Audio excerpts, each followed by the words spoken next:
Hi, welcome to another video. Today we're going to have a look at WargamesIllustrated 410410, and this one comes with the French sprue. So what we're going to be doing is, well, if you're wondering what's inside the magazine, you can actually look at the magazine flip through done by the makers of WargamesIllustrated. But what we're going to do instead is we're going to open this and we're going to paint it. And we're gonna, well, hopefully showcase it for you. Perhaps we'll see. I'll give you an idea of how long it'll take to do each sprue or each piece of the sprue. But yeah, I like the fact that WargamesIllustrated occasionally comes with free sprues or complimentary sprues or something interesting. Because to be honest, if I was a new player and I didn't know anything about another system or another set of miniatures, nothing is better than getting a sprue to try, and you get a magazine to read. And mind you, WargamesIllustrated is a really good magazine to read. So let's have a look at what's inside. If we look inside, we'll see we got, well, it's line infantry. Now this is the first time I've ever painted French. So I'm a little bit of an Anglophile, so I seem to paint a lot of British Napoleonics. So what's going to happen today is I'm going to try and give painting the French troops a go. And well, you never know, this could be the beginning of a very large French army.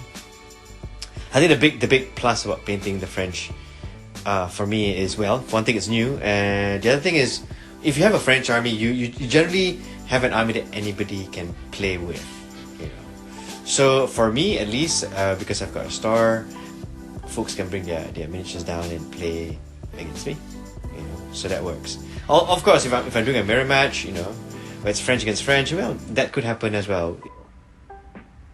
So let's have a look at the sprue. We've got I think 4 bases worth of infantry, everything from the normal line.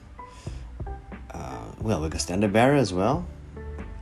We got some in grey coats.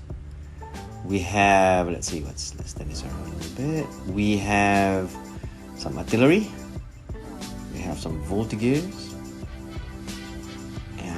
Yeah, and an officer, which is great. I have a sprue from the last build, the British cavalry, and it's very nice to know that the sprue actually matches the infantry. So you can actually go out and get yourself a bunch of bases and not have to worry about whether the cavalry and the infantry match up. I use the Army Painter Matte Grey. This is the air to give the whole sprue a nice coat of grey in order to begin. I think this is great because now I could actually have something to show, well, size comparisons. We've done this video before.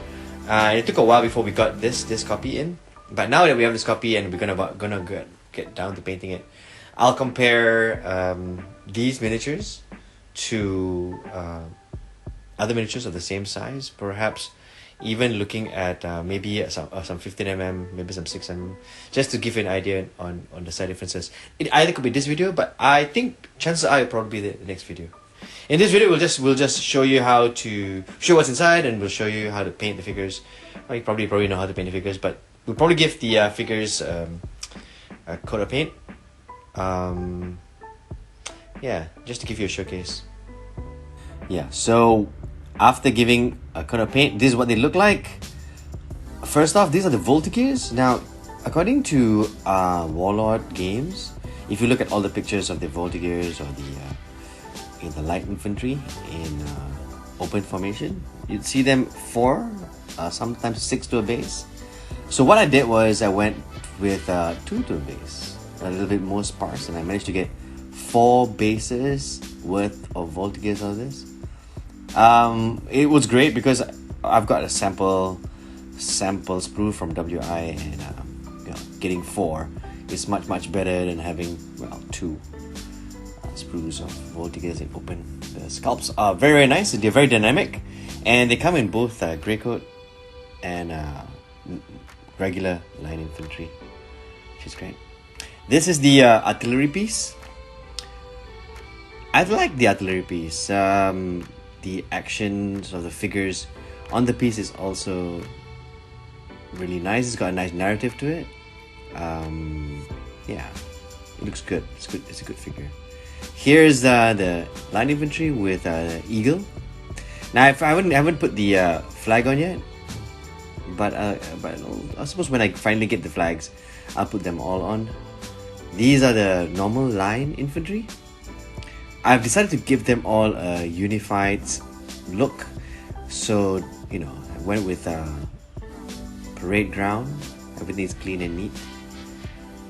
Here are the infantry in great coats. Again, this one as well, I went for something standard. I do not want to overcomplicate matters, because while it's great to have a lot of variety when you have your army up and going, but for me, I'm looking at it from painting a whole lot of these figures and keeping well, the palette small would actually, if anything, keep my sanity while painting this. Now finally, here's the officer. This is a very nice figure, I think. Yeah, it's got reasonable amount of detail on it, and it's a great figure to lead and command your force.